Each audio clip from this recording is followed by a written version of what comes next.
Right, so the second half of SEO is all about the upside. So the first half, how your website functions. This is all about how you market yourself online.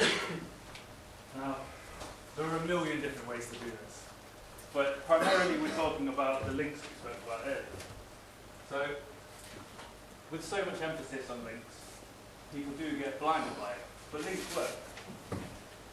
Now, it's one website linking to another is a vote. So one website says, hey, this is a great website there, you should check it out. Now, if you imagine the map of the UK, and you removed all the cities, you'd still be able to tell where London, Manchester, Birmingham, Nottingham was by the roads that are going into that city. And that's very much the way that Google looks at the web.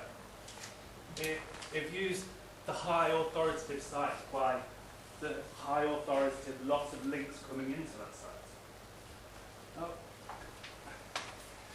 in the early days of SEO, people was cottoned onto it. People built tools that went out, and if you set it up correctly, they'd go and they'd build hundreds and hundreds of links a minute. You know, they'd log into sites, they'd create content, and they'd insert it onto that site and verify that they owned that site. And what essentially happened was just a mass link rush. Everyone was obsessed about it. It was quantity. People were building thousands and thousands and thousands of links each month. And people in niches such as payday loans made millions. I'm talking millions and millions. They were making thousands and thousands of pounds a day. Then something happened.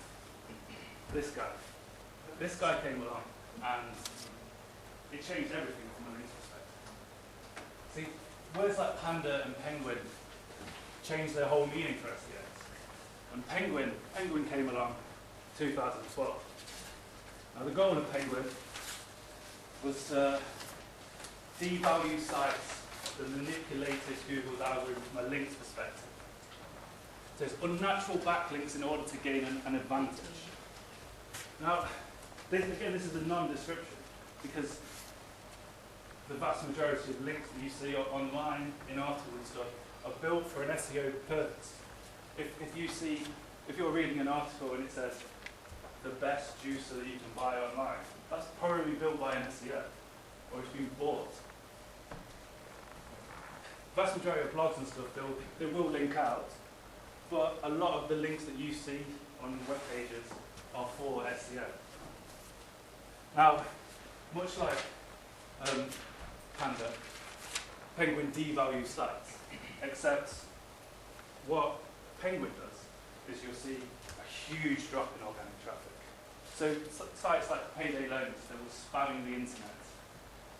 When Penguin first rolled out, they went from thousands and thousands of visits every day to zero. Their traffic just dropped.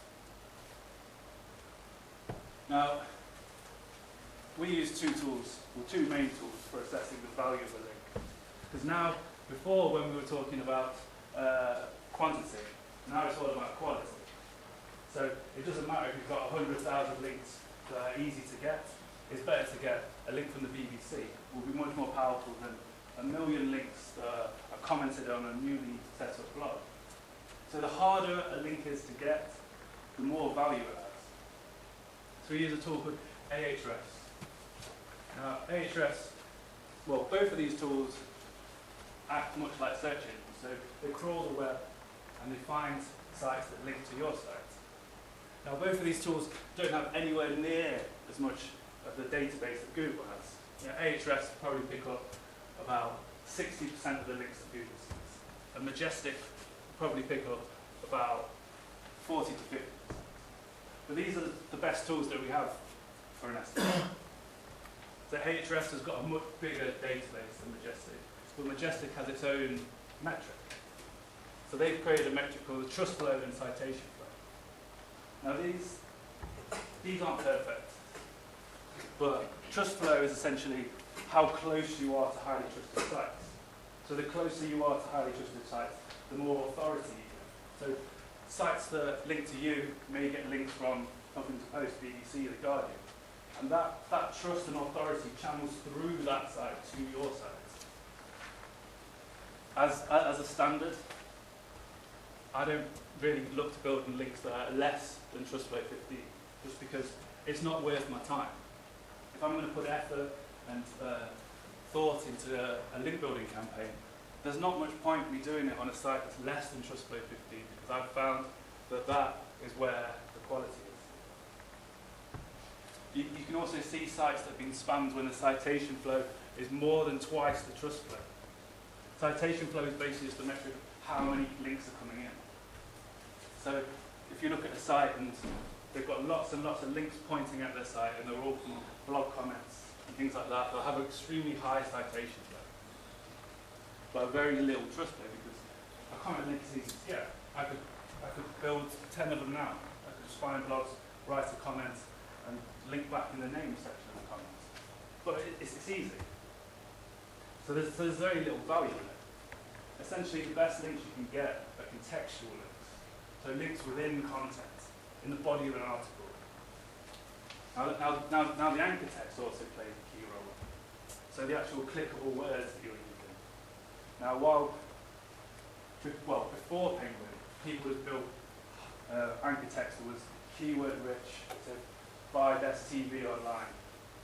And Google would see that and say, okay, this page that this link is linking to is about buying the best TV online.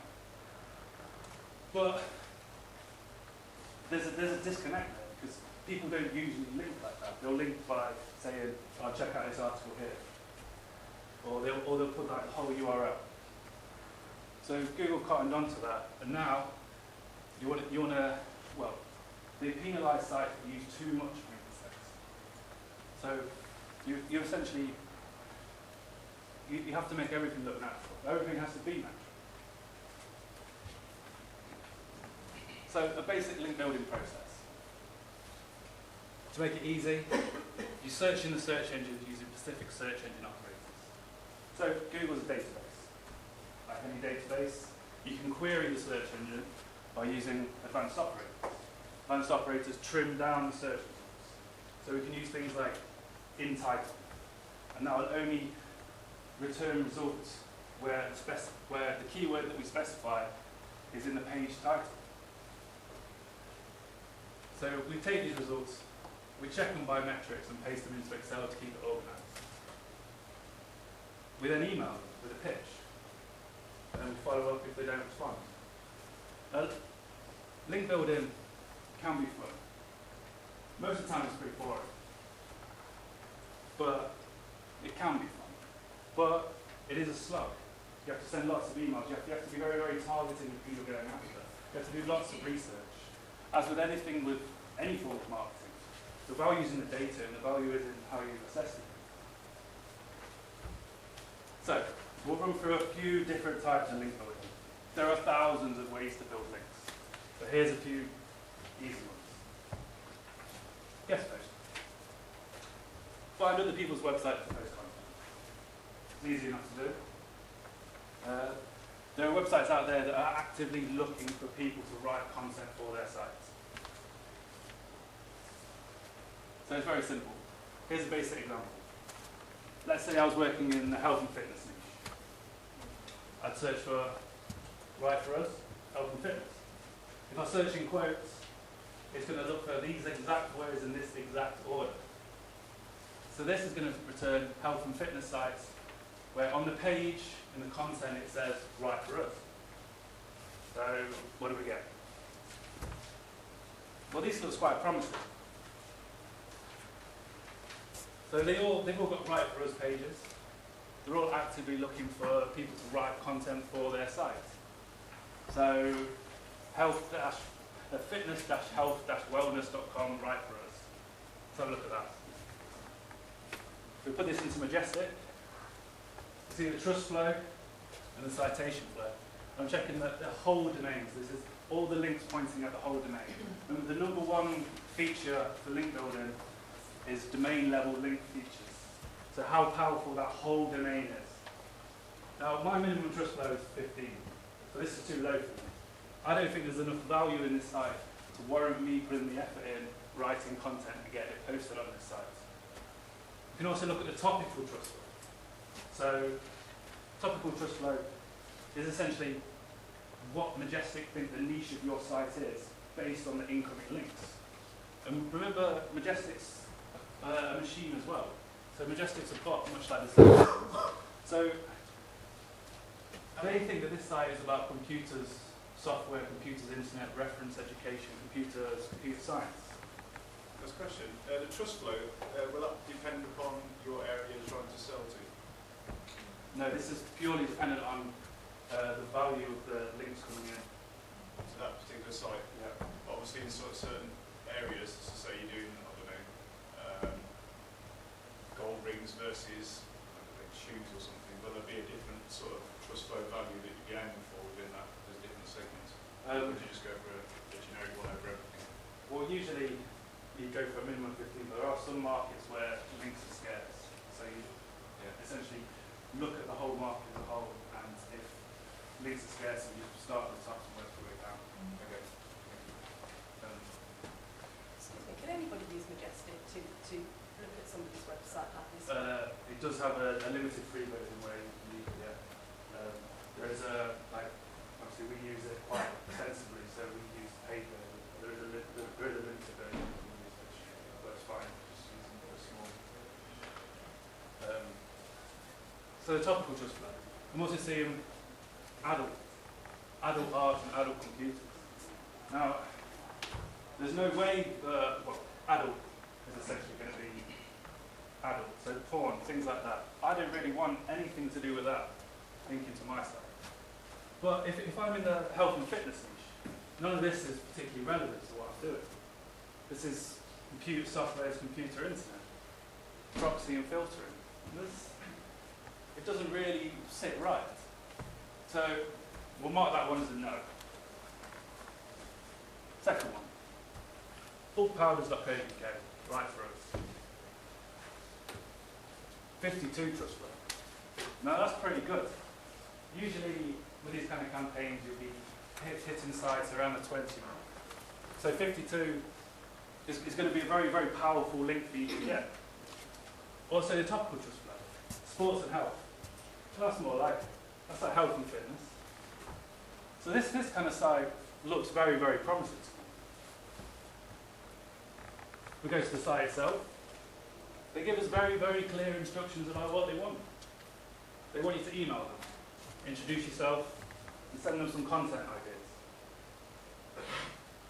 They want 750 words. Yeah? They're even put what you're waiting for. They're desperate for content writers. All then you need to do is go away, create 750 word piece of content, send them your ideas. And of course, include a link back to your site. So, link building with content. Go-to guides. There's loads of different ways to build links with content. Go-to guides are one of the best ways to do it. Here's an example. The Advanced Guide to SEO by Neil Patel of QuickSprout. Now, Neil Patel spent a very, very long time creating this piece. There's thousands and thousands and thousands of words in there. There's custom graphics. It spans 5 pages or 10 pages of it. It's huge. It's a massive resource. It's put a lot of time into it, a lot of research and a lot of effort. So, was it worth it? 2,000 links from 750 domains. Yeah, that's pretty much worth it. That single URL, and now I'm searching on the URL instead of the whole domain. TrustFlow 27, which is powerful, more powerful than a lot of websites. Just one page on the site. So, if I was in the candle making niche, I'd search for something like candle making plus ultimate guide. So I want the words candle and making in this exact order, and the words ultimate and guide in this exact order. This is what you get. Well, we got 2 Amazon results, Facebook results. There's one that's the ultimate guide to soy candle making. But the competition doesn't really look that tough. I reckon if I created a really big piece of really in-depth content with a few thousand words that really explained the process of candle making, I reckon I could get top 3 without any links whatsoever, just based purely on the content. And what you'll find, if you're ranking in the top 3, then you attract links naturally. Because if someone searches for ultimate guide to candle making, or guide to candle making, you'll appear. And as soon as you appear, then people will read your content. People are reading your content, then they will link to your content as well.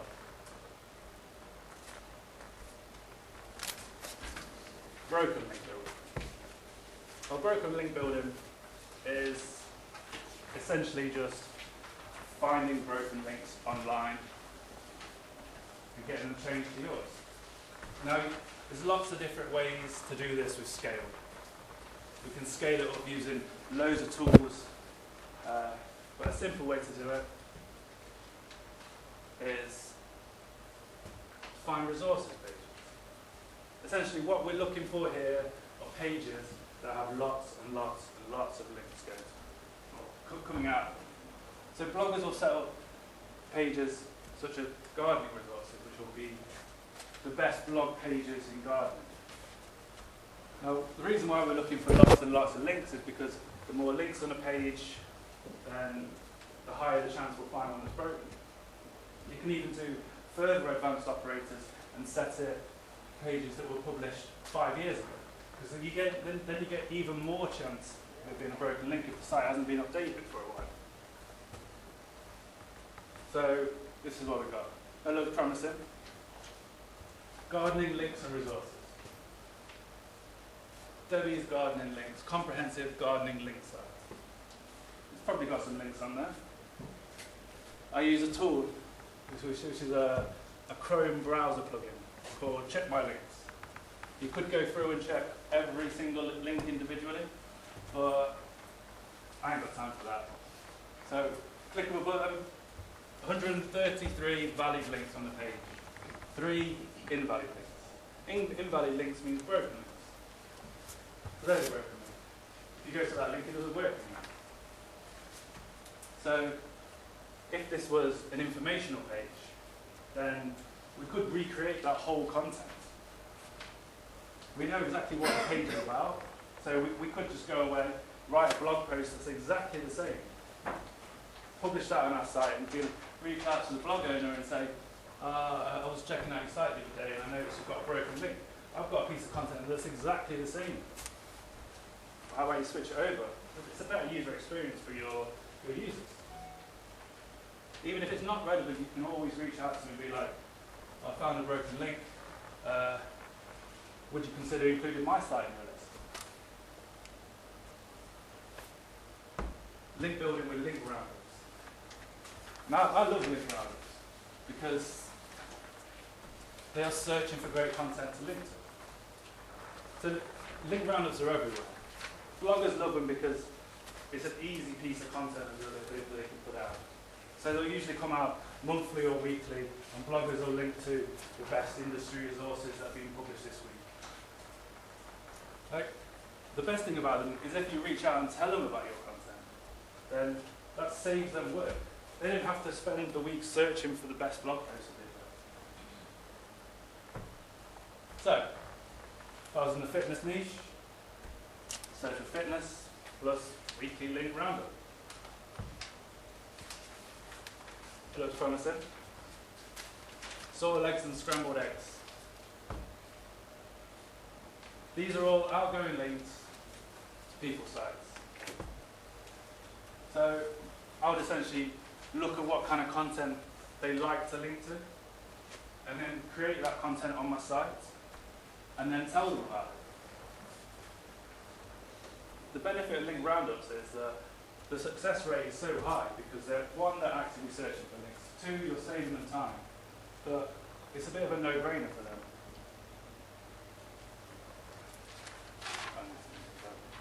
So the purpose with link building is all about quality, but it's all about providing value. Nobody ever links to a site and says, have a look at this payday loan site. What they do is they link to content, and content is the most important aspect of it. Essentially, people want to link to value, and if there's no value there, then no one's going to link to it. You know, the majority of links probably will be either homepage links or links to your blog posts. No one's going to link to your sales page, which is why e-commerce sites struggle so much. Because they want to rank their product pages, but no one's going to rank to a toaster on Tesco's, because there's no need to. They want to link to informational sources, which means that you have to be proactive with your content marketing. You have to find out what your customers want to read about, which is one aspect of it. But then you need to approach what's known as the linkerati, which is these people. And the linkerati are different from your customers. You create different content for both. Your customers may want to find out certain pieces of information. But the linkerati are very different. So the linkerati are people who own websites, they own blogs. They're the people who actively link. Your perfect customer might not have a website, but you still want to create content for them.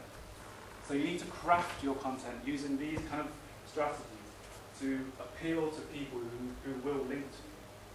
Now, that can be a bit difficult in some industries, and you can always move up the vertical. If you're in a very, very niche, very, very niche site, you just move up the vertical and choose something wider where there's more blogs, there's more information. Right, so there are more worksheets to go with these, which is a few more link building techniques that you can go through. And you can download them all from the resource as well.